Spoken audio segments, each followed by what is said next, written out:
روافض کے ہاں روایات کے نام سے کافی لمبی چوڑی کہانیاں ہیں اس موضوع پر کہ سیدنا علی رضی اللہ تعالیٰ عنہ نے رسول اللہ صلی اللہ علیہ وسلم کی وفات کے بعد قرآن مجید جمع کیا تھا اور وہ کامل تھا، ایسا تھا اور ایسا تھا، لیکن صحابہ کرام نے وہ قرآن ماننے سے انکار کر دیا وغیرہ وغیرہ.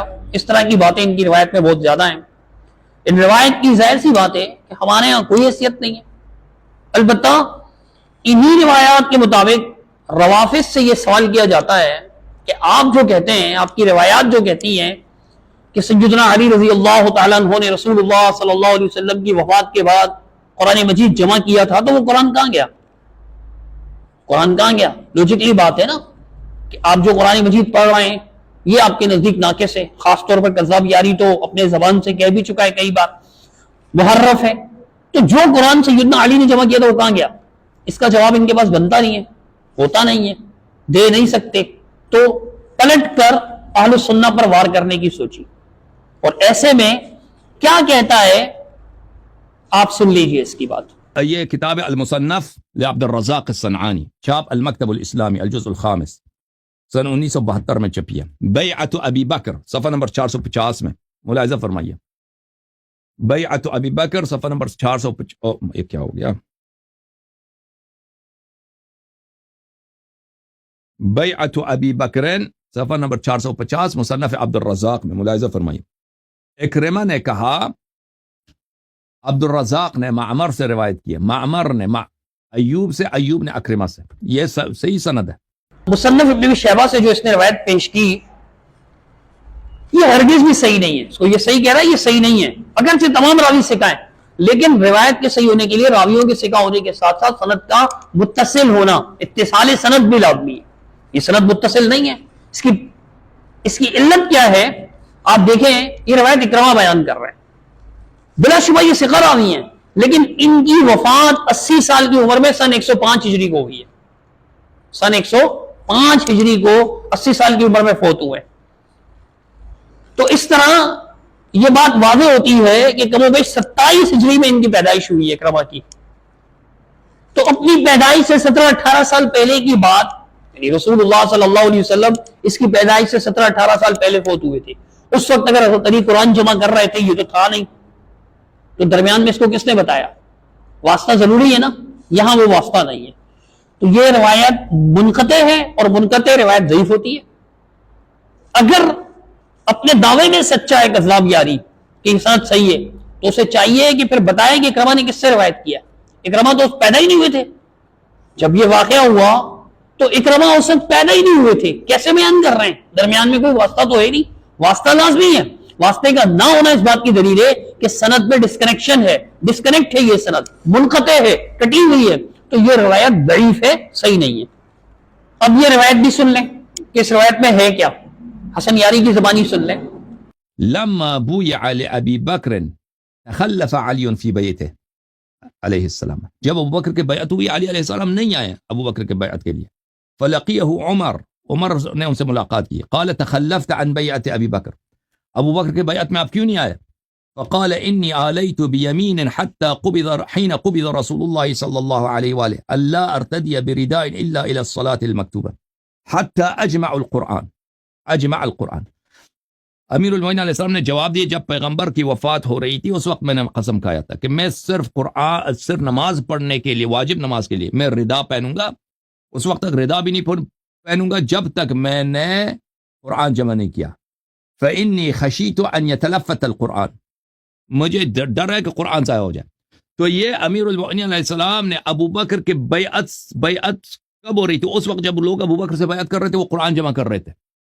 کلیم آپ نے سماعت فرمایا. کذاب یاری سے یہاں عبارت پڑھنے میں غلطی ہوئی ہے. آپ دیکھیں اصل الفاظ ہیں روایت کے ان یتفلت، کہ قرآن مجھ سے ضائع نہ ہو جائے. اس نے کیا پڑھا ہے؟ اس کی زبانی دوبارہ سنیں.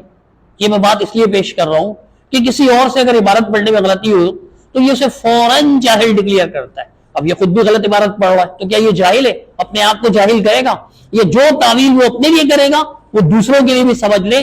تو اتنی سی بات تھی کہ بیان کرنے میں بعض اوقات تیزی کی وجہ سے دھیان نہیں دیتا عبارت آگے پیچھے ہو جاتی ہے, غلطی ہو جاتی ہے, تو اس کا مطلب یہ نہیں کہ وہ جاہل ہے. اگر آپ ایسے جاہل ڈکلیئر کرتے ہو تو آپ خود بھی جاہل ہو.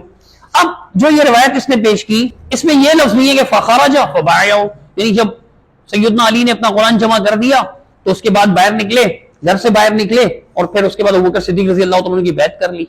اس میں تو یہ بھی ہے روایت, لیکن سندن ثابت نہیں ہے, ہم پہلے کہہ چکے ہیں.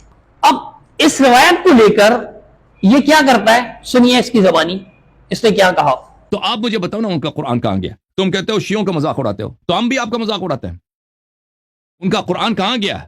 اس کا جواب, کذاب یاری کے سوال کا جواب یہ ہے کہ اصول حدیث کے مطابق یہ روایت ثابت ہی نہیں ہے, تو ہمارے اوپر یہ اعتراض بنتا ہی نہیں ہے. نہ ہی کوئی اس بات کو لے کر ہمارا مذاق اڑا سکتا ہے, سوائے اس کے جو جہالت اور شرارت کی وادیوں میں بھٹک رہا ہو. کوئی معقول آدمی, عقل مند آدمی ایسی ضعیف روایت کی بنیاد پر ہم سے سوال کر ہی نہیں سکتا. ہمارے نزدیک روایت ضعیف ہے, ثابت ہی نہیں ہے اصول کے مطابق. اصول ہے اس کے مطابق یہ روایت ثابت ہی نہیں ہے, تو پھر اس روایت کو لے کر ہم پر اعتراض ہو ہی نہیں سکتا.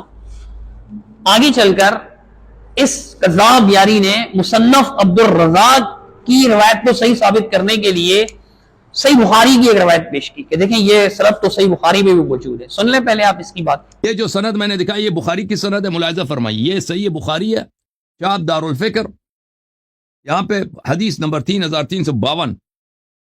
ملاحظہ فرمائیے, عبد الرزاق معمر سے, ایوب سے, اکرمہ سے. معمر, ایوب ان اکرمہ. عبد الرزاق کے حدیث بھی بخاری مسلم میں تو بے شمار ہے, ٹھیک ہے نا. یہ سند بخاری کی سند ہے, مسلم کی سند ہے. جھوٹ, بالکل جھوٹ. اس نے جو سند دکھائی ہے بخاری سے اور جو مصنف عبد الرزاق سے دکھائی ہے, دونوں کے اسکین آپ سامنے رکھیں, اس کو بھی اور اس کو بھی, پھر دیکھیں اس کا جھوٹ بالکل ننگا ہو جائے گا. بالکل کیسے؟ بخاری کی سند میں امام عبد الرزاق رحمہ اللہ کا نام ہی نہیں ہے, جبکہ مصنف میں روایت امام عبد الرزاق سے. دوسرا کیا ہے کہ بخاری کی سند میں جو اس نے پیش کی ہے کوئی اور روایت ہے, لیکن جو سند اس نے پیش کی ہے اکرمہ آگے کس سے بیان کر رہے ہیں؟ سیدنا ابن عباس رضی اللہ عنہما سے, ابن عباس سے روایت کر رہے ہیں وہ. اور جو سند اس نے مصنف عبد الرزاق سے دکھائی ہے اس میں واسطہ ہی مفقود ہے. تو یہ سند کیسے بخاری والی سند ہوئی؟ مصنف عبد الرزاق کی جو سند یہ پیش کر رہا ہے وہ سند کیسے بخاری والی کسی اور کو دھوکا دے؟ کوئی بھی سمجھدار آدمی غور کرے گا تو دونوں کو سامنے رکھے گا تو اس پر واضح ہو جائے گا کہ بھئی یہاں اکرمہ ایک صحابی سے بیان کر کے رسول اللہ صلی اللہ علیہ وسلم کی حدیث بیان کر رہے ہیں, اور آپ جو روایت پیش کر رہے ہیں, کذاب یاری جو روایت پیش کر رہا ہے, اس میں کوئی واسطہ ہے ہی نہیں, اور واقعہ اس کی پیدائش سے پہلے کا ہے, تو یہ کیسے بیان کر سکتا ہے؟ فرق واضح. کذاب یاری نے اس اپنی تائید میں ایک اور روایت بھی پیش کی, اسی کی زبانی سن لیجئے.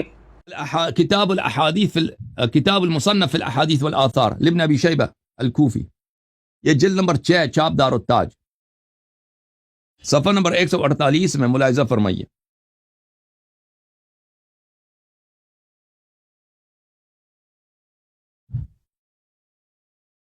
ابو بکر نے کہا کہ یہ دوسرے سند کے ساتھ ہے, محمد بن سیرین سے.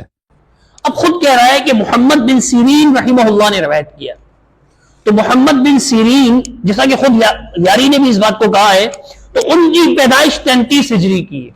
آپ دیکھ لیں ان کے احوال, 33 ہجری میں وہ پیدا ہوئے ہیں.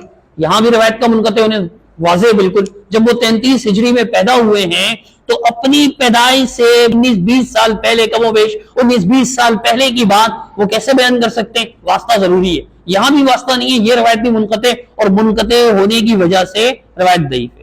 یا اس روایت کی نفاع میں بھی جو دوسری سند پیش کی اس کی نفاع میں بھی کذاب یاری نے جھوٹ بولتے ہوئے جو کچھ کہا وہ اس کی زبانی سن لیں. یہ سند بھی جو میں نے دکھایا نا آپ کو, یہ بھی بخاری کی سند ہے.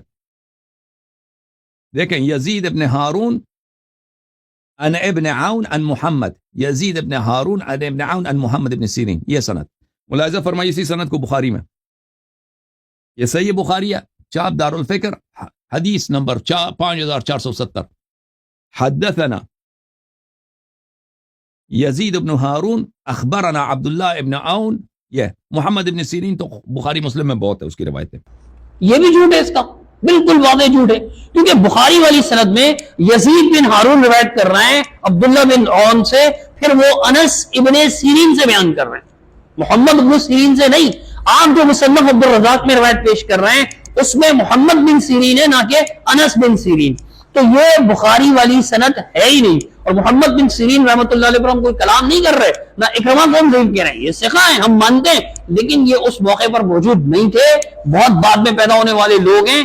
اگر یہ اس وقت موجود ہوتے بیان کرتے تو بات بنتی.